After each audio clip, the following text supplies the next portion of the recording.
I started out driving this morning. I was in Tupelo, Mississippi, and I drove all the way to Arkansas. I'm going to Little Rock. Once I hit West Memphis, that's Arkansas. So I've been driving 3 hours, partial rain. Sometimes it was hard rain. But once I hit Arkansas, I seen an Averitt truck in a ditch where it nosed down in the ditch, and I guess the impact ended up bending the middle of the trailer. So the trailer is bent in the middle, and his truck is nosed down in the mud.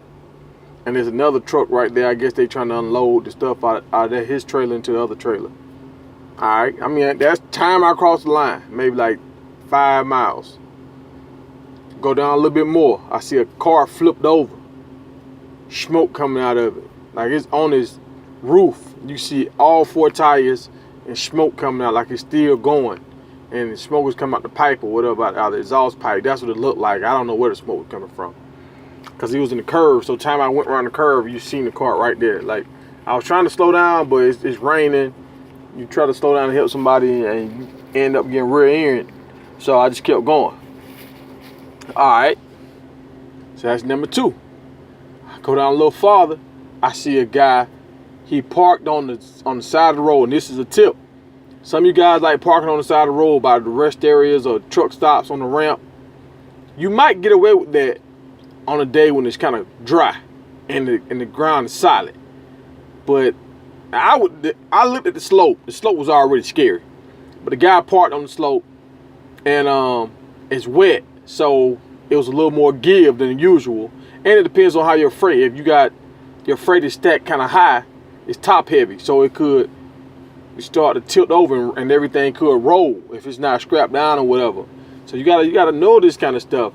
But buddy, his truck slid off into the ditch. He on the side, and got a lot of trucks and a tow truck. Everybody, they unloading them trying to get there. I think he had like cabbage or something on his truck.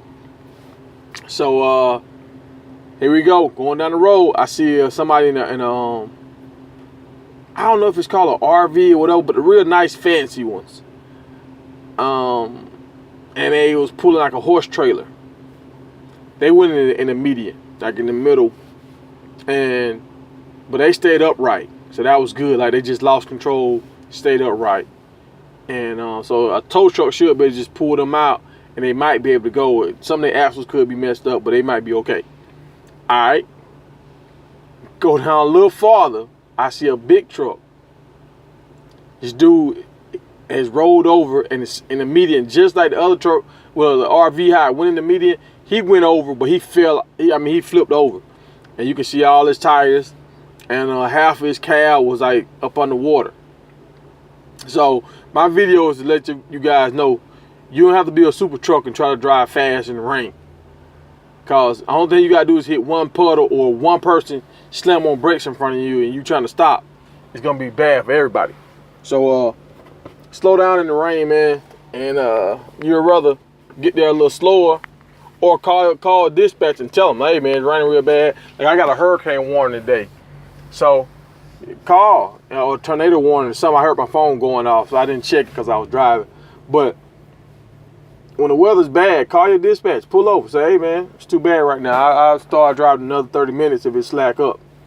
They can't say anything to you if you do that, nothing. But yeah, that's it, man. Y'all take care.